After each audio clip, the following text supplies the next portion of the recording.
Amables televidentes de la República Dominicana, estamos en el Telematutino 11 por Telesistema Canal 11. En los Estados Unidos, TV Quisqueya, Canal Optimum 1096, en un programa muy especial. Me acompañan dentro del panel Jacqueline Morel, Alfredo Núñez Fernández. Y hoy sí cabe el término gente importante a tratar temas importantes. ¿Y qué personalidad más importante que el doctor Leonel Fernández Reina, líder nacional, internacional, presidente del Partido de la Liberación Dominicana, expresidente en 3 ocasiones y precandidato presidencial para las primarias de este sábado 6 de octubre? Presidente, buenos días. Antes que nada, muchísimas gracias por haber seleccionado nuestro programa, casi como cierre de campaña. Sí, no, gracias a ustedes por acogernos aquí, siempre con la amabilidad y cortesía que les caracteriza. Muchísimas gracias, presidente. Bienvenido, doctor Leonel Fernández. Sí. Gracias, Bienvenido, buen día. Gracias, Alfredo. Mucho gusto de que estén con nosotros en esta mañana. El honor siempre es nuestro. Qué bueno verlo otra vez. Gracias. Presidente, estamos justo a 3 días de las elecciones. Esta hora se estará votando el próximo domingo. El país tiene una cantidad de encuestas serias que lo dan a usted con un buen posicionamiento, encuestas que no han tenido mucha credibilidad en el pasado, que dicen que el candidato contrario es el que está arriba, y encuestas que dan hasta empate. Aparte de eso, tenemos el panorama del estreno de un sistema de votación automatizado que nunca se había utilizado, sobre el cual hay muchísimas dudas.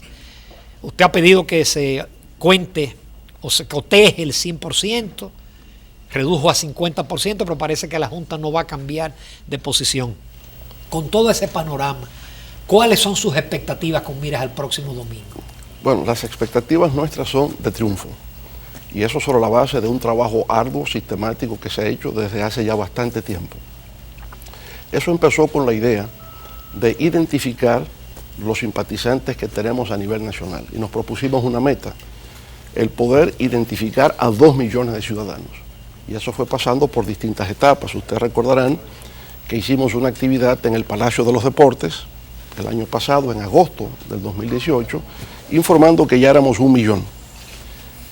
Ya luego en diciembre, eso había pasado a 1.500.000. Y el 5 de mayo, en el Centro Olímpico Félix Sánchez, que realmente es un desafío para cualquier organización llenar eso, pues ya pasábamos a 2 millones.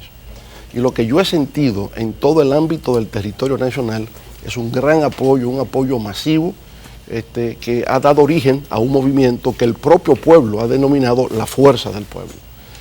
Eso ha sido de tal magnitud que yo he llegado a encuentros a decir, esto no parece la recta final de un proceso electoral, sino el primer día de una revolución triunfante.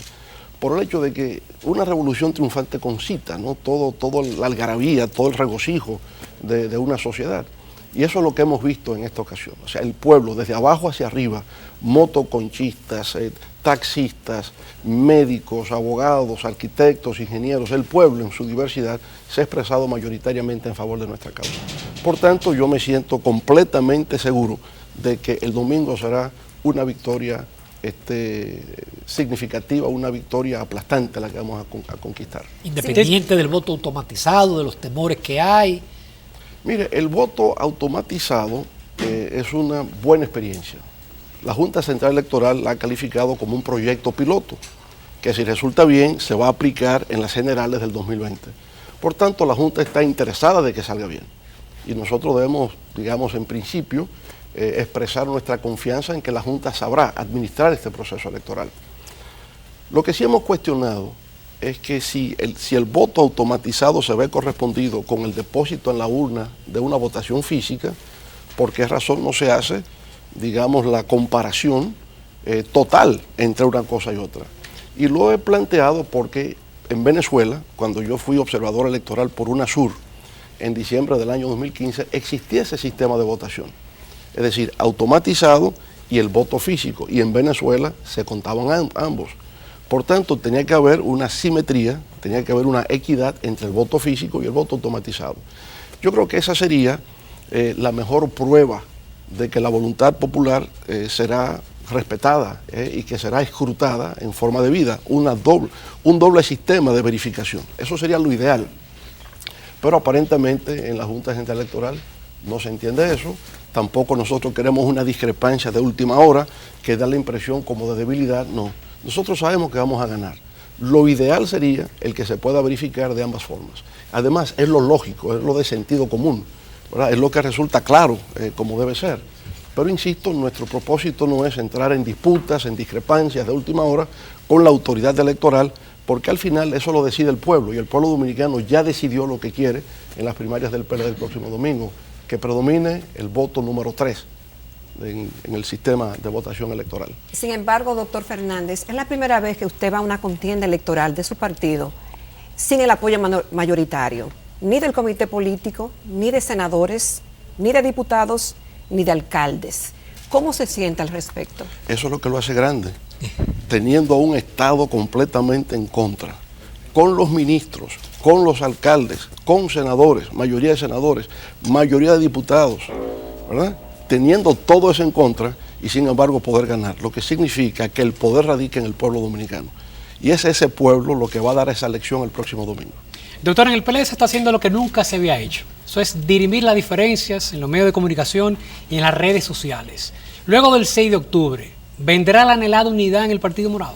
Sin duda, porque el PLD quiere ganar las elecciones y obviamente habrá un ganador.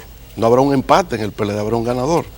Y todas las encuestas serias que se han hecho indican que el ganador seremos nosotros, todas. Incluso ha habido diferencias de 10, 15, 20 puntos y nosotros en la calle lo sentimos así.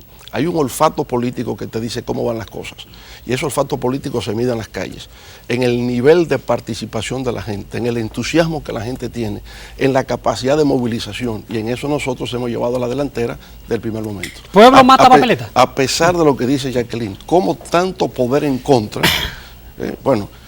encuestas sesgadas, lo más que pueden hacer es presentarlo empate.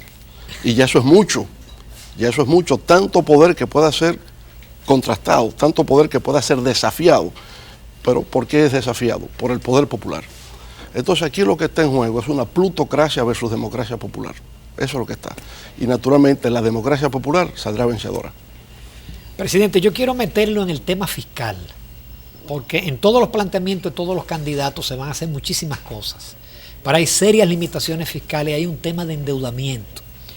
Cuando usted asumió el poder en el 2004, la deuda pública consolidada era 49.7% del PIB.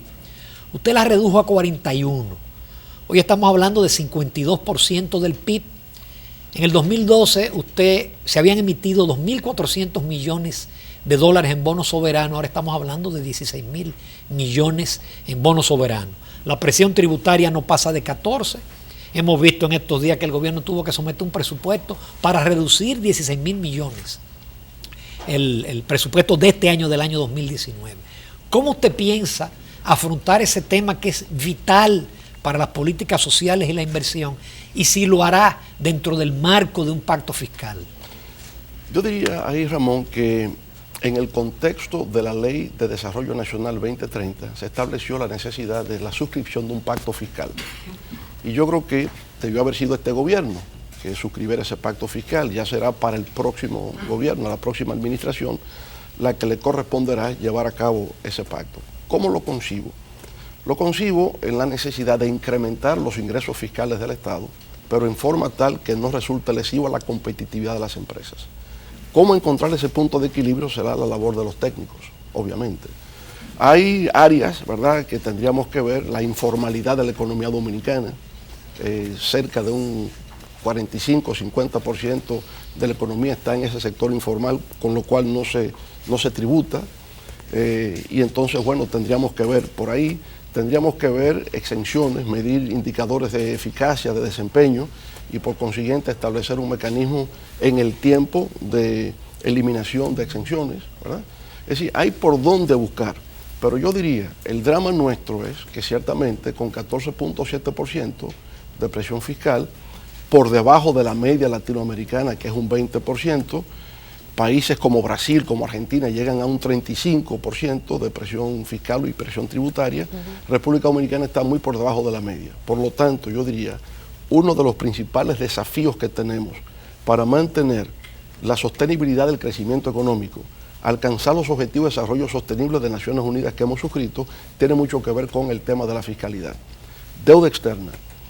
Ciertamente la deuda ha ido creciendo, pero no es un caso específico y exclusivo de República Dominicana. Yo diría que hoy día el tema del endeudamiento afecta más a las economías desarrolladas. Nosotros tenemos un 51% de deuda con respecto al PIB. Si usted mide eso con Estados Unidos, 125% del PIB. Si usted mide eso con China, la segunda economía mundial, 250% del PIB. Si lo mide con Japón, 240% del PIB. Si lo mide con Italia, 260% del PIB. De manera que el tema del endeudamiento es hoy día lo que más preocupa en términos de la economía global, de la economía mundial. República Dominicana con 51% del PIB no es el gran problema. El gran problema nuestro es la parte fiscal, que no disponemos de los recursos, de los ingresos necesarios para poder maniobrar fiscalmente y cumplir con pago de intereses y amortización de capital.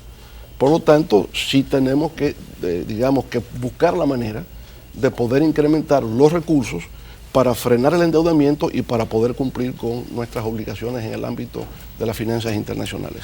Presidente Fernández, el presidente Danilo Medina, en su lema de campaña, decía que iba a continuar lo que estaba bien, a corregir lo que estaba mal y a hacer lo que nunca se hizo.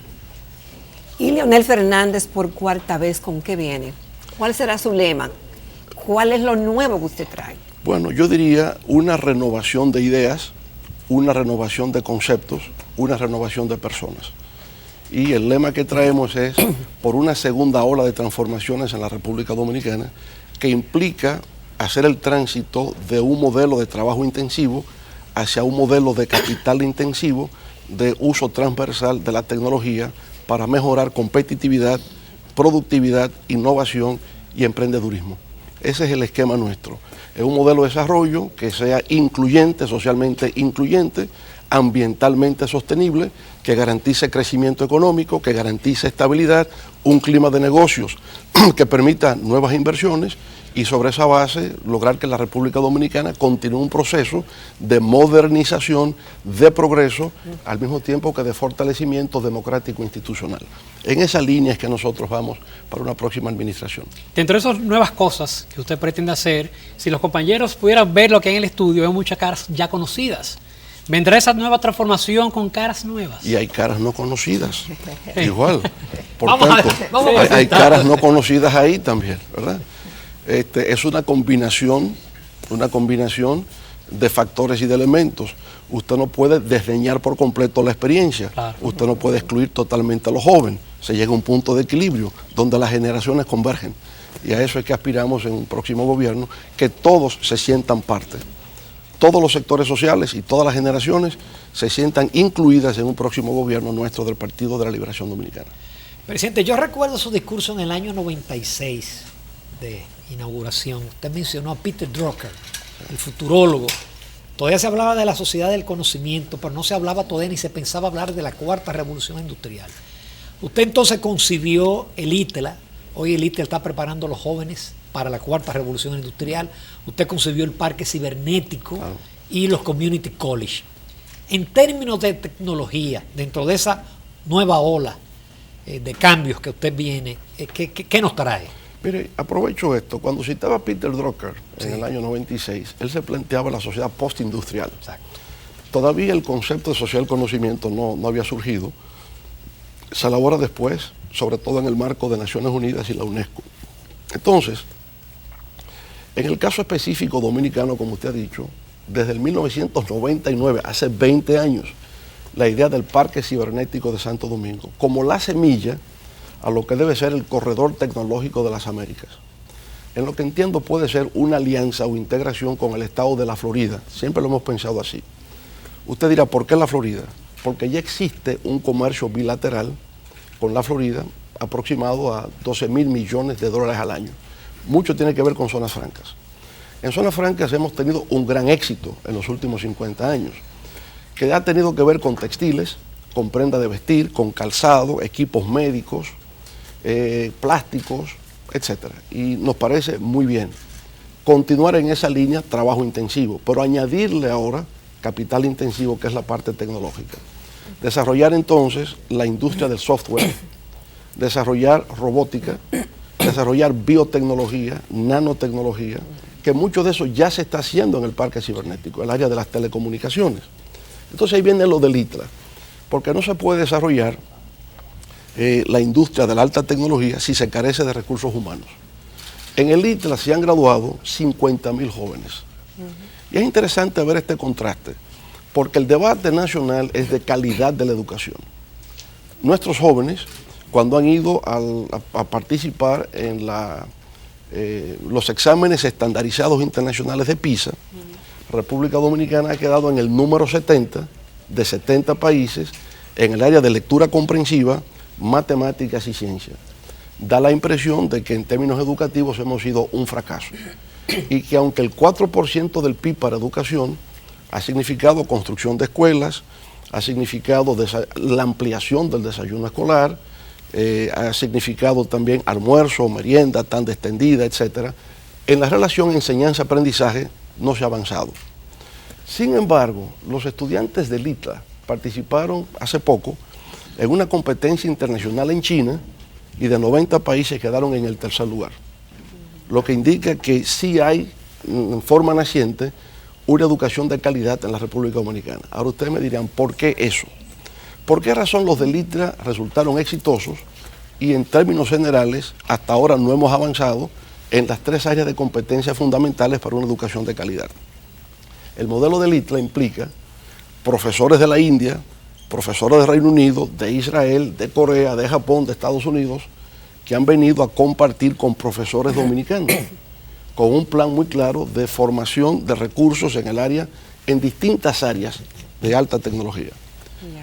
En Villa Tapia se formó un liceo experimental, que lo han hecho los compañeros allá en Villa Tapia. Eso ha estado al frente el alcalde nuestro en Villa Tapia, José Abut.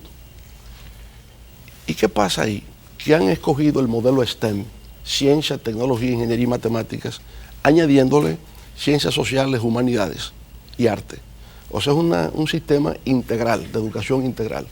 Pero comparten también con profesores que vienen de la India y profesores que vienen de Estados Unidos y profesores que vienen de México, y por tanto esos muchachos tienen un nivel sumamente alto porque están entrando en relación con conceptos, con ideas que trascienden hacia el mundo de lo global.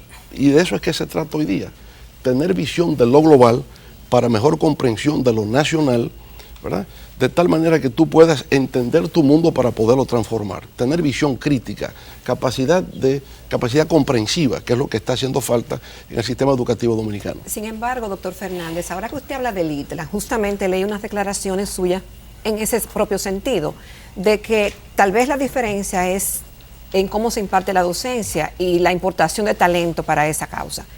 En el tema de la educación, que lo que hace falta es calidad en la misma, ¿contemplaría un gobierno de Leonel Fernández traer profesores de Cuba, Venezuela, España, para reforzar justamente el talento en la República Dominicana de profesores?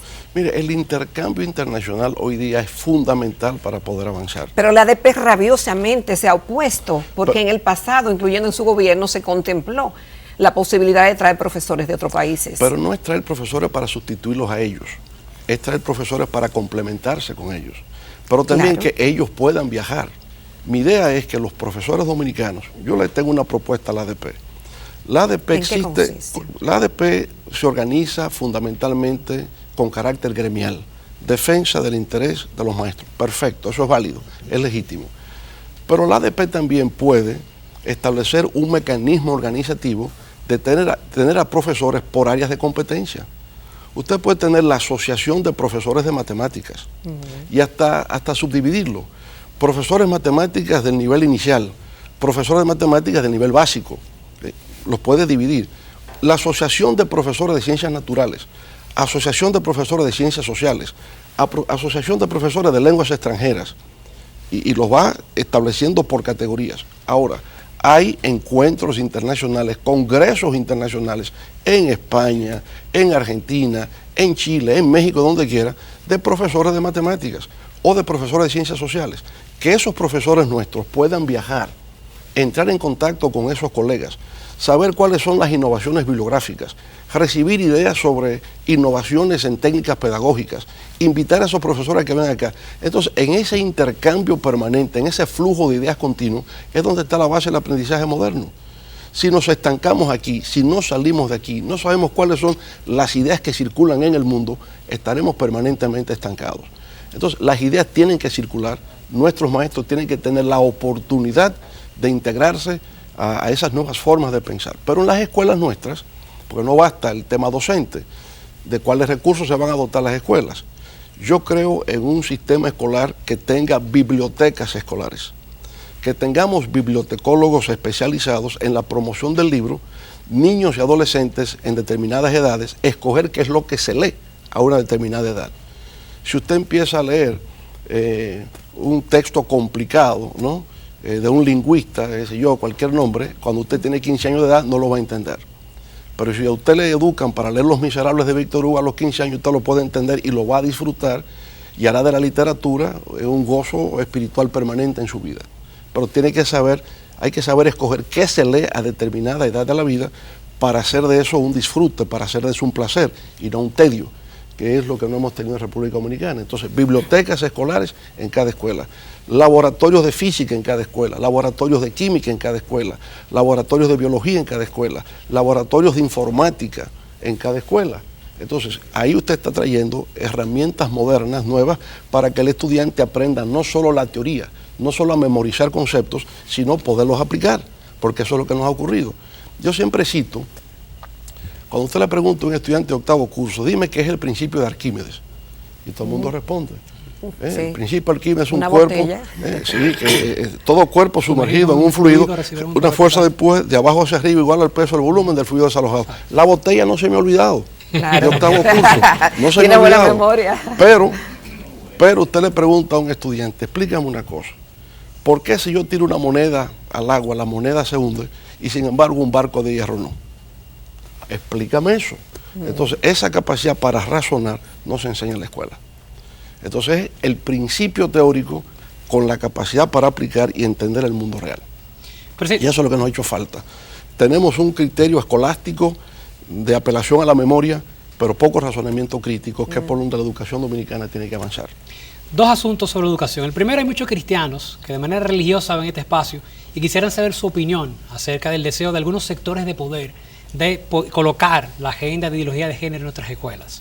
Y la segunda tiene que ver con la UAS. Me comentaba ayer una amiga catedrática que usted se le considera el padrino de la educación superior por todos los trabajos que usted ha hecho en esa universidad en 12 años, pero viendo lo que ocurrió esta semana, incluso heridos algunos empleados, exigiendo un mayor presupuesto, ¿qué usted haría en beneficio de la alma mater en 4 años? Mira, el tema de la ideología de género, como se le ha llamado, si es la idea de que, digamos, promover el homosexualismo y lesbianismo, yo lo diría lo siguiente.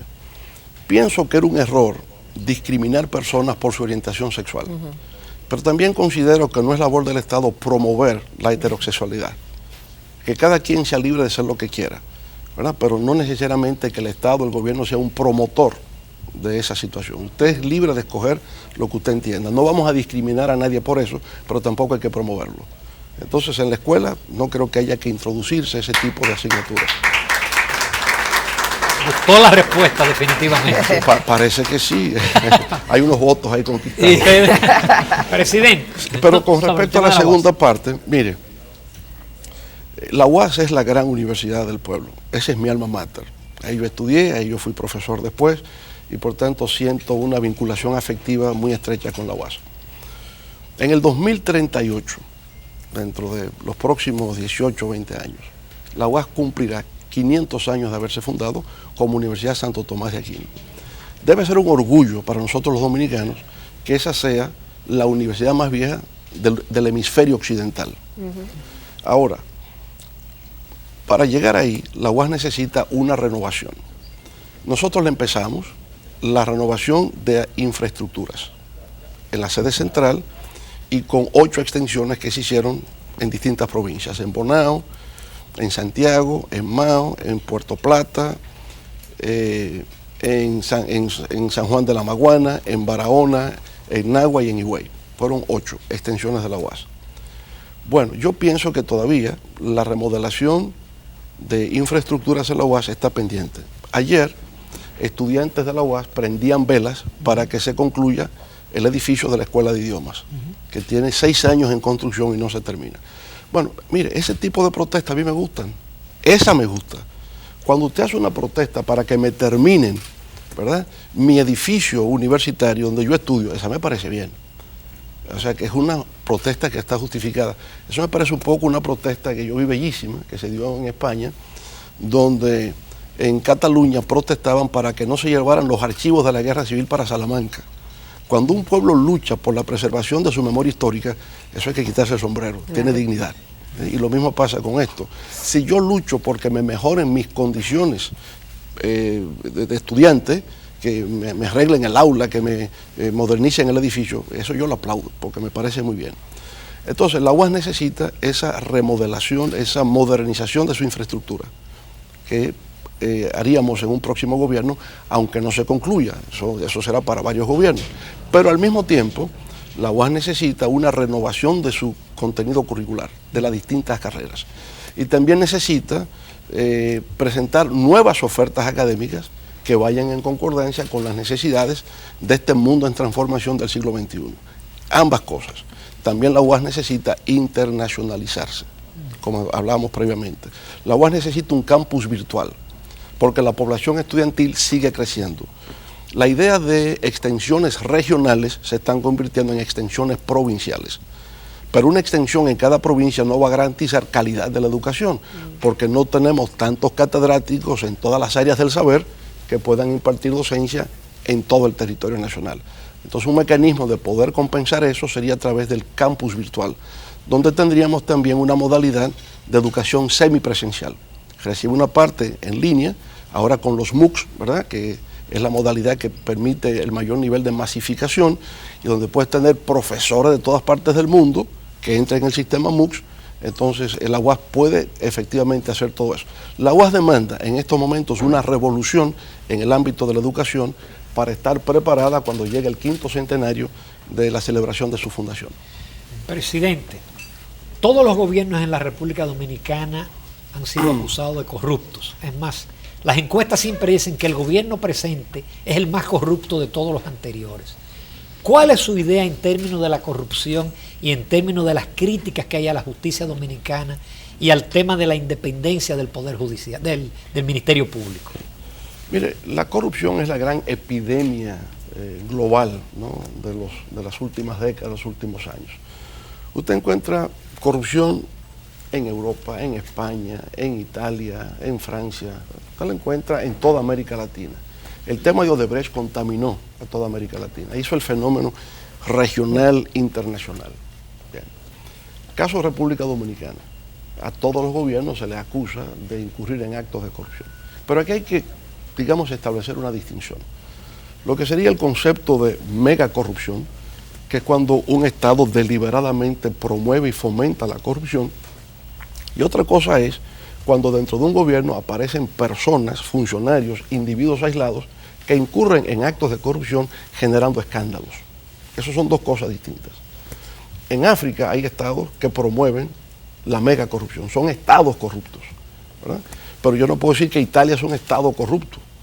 En Italia hay funcionarios demócratas cristianos, social cristianos, del movimiento 5 estrellas, de lo que sea, que incurren en actos de corrupción, pero no es el Estado italiano.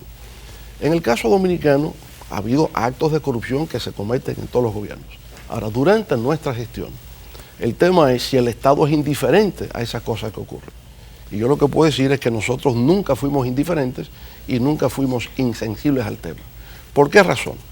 Porque todo el tejido institucional que existe hoy día para prevenir, investigar y castigar la corrupción se instaló durante nuestra gestión de gobierno. ¿Cómo empieza a visualizarse esos criterios de prevención, investigación y persecución? A partir del Convenio de Naciones Unidas Anticorrupción. Y nosotros suscribimos durante nuestro gobierno ese convenio. Es parte de nuestra legislación. Segundo documento es el Convenio Interamericano Anticorrupción. Y nosotros suscribimos ese convenio que es base legal para realizar esos tres aspectos del fenómeno anticorrupción. En tercer lugar, suscribimos un acuerdo con el Banco Mundial, con el BID, con USAID, con la Unión Europea, que se llama el ICAP. Y a través del ICAP se establecían los indicadores de transparencia y rendición de cuentas con esas instituciones. Pero procedimos a una reforma y modernización del Estado Dominicano, que implicó una nueva ley de presupuesto, una nueva ley de Contraloría, una nueva ley de Tesorería, una ley de licitación internacional pública de bienes y servicios en contratación con el Estado. Es decir, ha habido, digamos, La reforma de la administración fiscal. La reforma de la administración fiscal. Digamos, aquí ha habido todo un concepto moderno, de un Estado moderno, para poder enfrentar todos esos actos dolosos, irregulares, que riñen con lo que debe ser la ética en la función pública. Hicimos también la ley de función pública y el Ministerio de Administración de Función Pública. Eso combinado a su vez con un proceso de profesionalización y modernización del Ministerio Público y de la Judicatura. Entonces, para acceder al Ministerio Público hoy día, primero hay que ser un egresado de la escuela del Ministerio Público y someterse a concurso. Y por tanto se avanza en función del mérito. Igual pasa con los jueces. Los jueces son de carrera, son egresados de la escuela de la Judicatura y por el mérito pasan de jueces de paz, jueces de primer grado, jueces de cortes de apelación y finalmente se someten a un concurso hasta televisado para poder acceder a las altas cortes. Es decir, el mecanismo institucional se ha logrado. Ahora bien, algo ha fallado, presidente. La condición humana. La condición humana. Siempre hay flaquezas, siempre hay debilidades.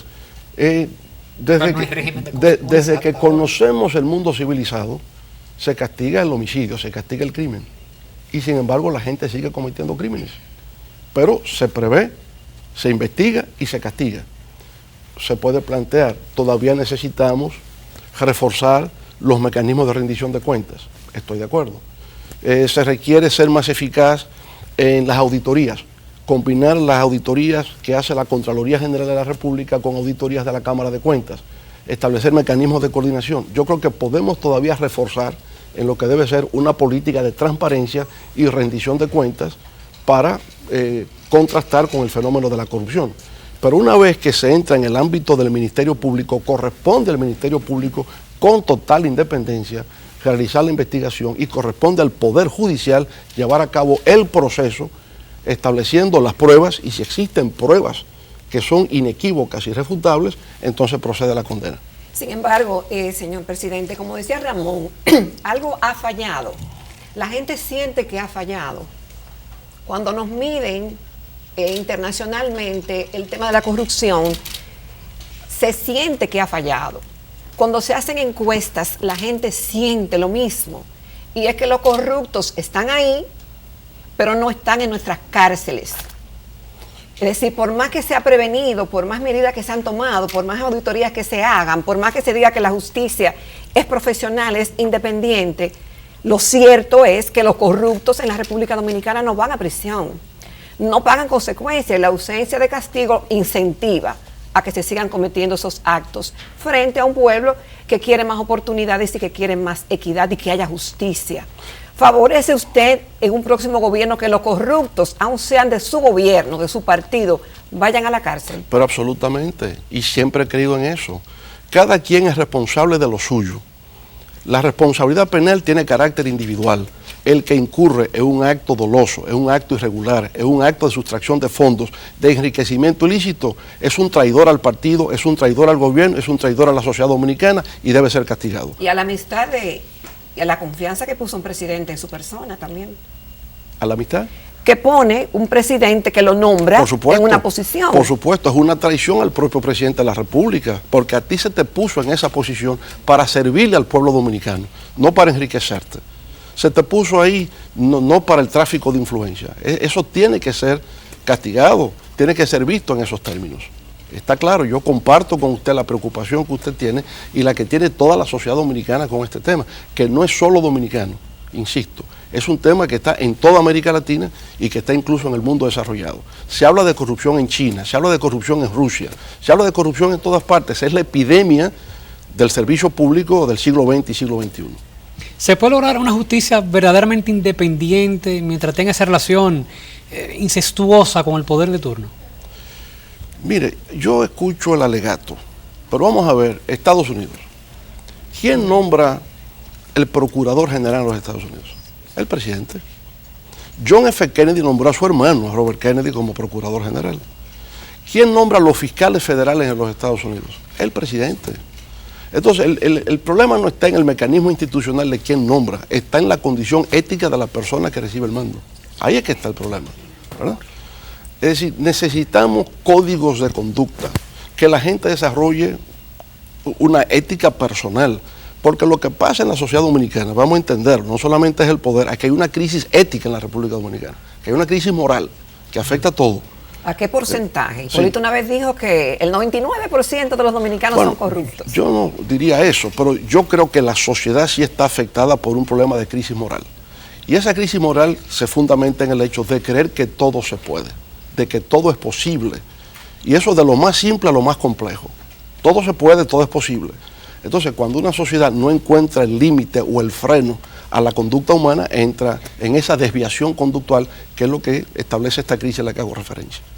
Presidente, tenemos una pregunta de nuestra colaboradora Gina Almonte, ya con un tema específicamente político, porque nos hemos movido mucho en la parte técnica y vamos a dejar para el final todo lo que es el tema electoral caliente. Adelante, señor director, con la pregunta de nuestra colaboradora Gina Almonte. Gracias, presidente. A propósito de la vehemente oposición interna que ha recibido de manera contundente y desconsiderada en ocasiones de sus propios compañeros del comité político, en un gobierno encabezado por Leonel Fernández a partir del 16 de agosto del año 2020, ¿veríamos esos mismos rostros ocupando posiciones de principalía en su gabinete? Mire, a partir del 7 de octubre, se inicia un proceso de reunificación dentro del Partido de la Liberación Dominicana para ganar las elecciones el año próximo. En política, usted puede tener diferencias con un compañero o una persona en un momento dado y posteriormente tener coincidencias o haber tenido coincidencias en el pasado y diferencias en el futuro. La política es muy dinámica, la política es muy cambiante. Yo no puedo mirar estas diferencias actuales con carácter emocional. La política es una racionalidad. Ellos tendrán sus razones para oponerse, yo tendré mis razones para luchar por lo que estoy luchando. Pero una vez que se pasa el punto de divergencia, pues tenemos que entrar en un proceso de reunificación y mirar entonces los retos y desafíos que en común tenemos, ¿verdad? Y que son los del Partido de la Liberación Dominicana y de la sociedad dominicana en conjunto. Presidente, en un gobierno suyo, a partir del 16 de agosto del 2020, en caso de ganar las primarias el domingo y las elecciones en mayo, ¿usted continuaría con las visitas sorpresas del presidente Danilo Medina?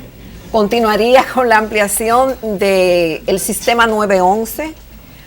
¿Y continuaría con la jornada extendida de la educación? Mire, Perdón, presidente, si usted me permite, porque sí, esa fue una pregunta que nos enviaron, también su visión del sistema agropecuario, porque se ha ligado mucho a la visita sorpresa con el tema agropecuario. Sí. Yo hacía visitas sorpresa el primer gobierno. Yo me aparecía inesperadamente en los hospitales. Yo aparecía en los barrios cuando nadie me esperaba. No tenía la denominación de visita sorpresa. Yo le llamaría ahora visita clandestina. Okay. De alguna manera, nada, o visitas Pero inesperadas. va a continuar con esas visitas. Cada presidente tiene su sello. Yo hacía el reconocimiento al mérito estudiantil, que considero una cosa bellísima. El presidente actual no lo lleva a cabo. Cada presidente tiene sus sellos, su sello de identidad personal. Esa es la del presidente Medina, que se la reconozco y se la aplaudo. Pero yo no puedo ser sombra de otro presidente. Tengo que tener también mi propia autenticidad. En ese sentido,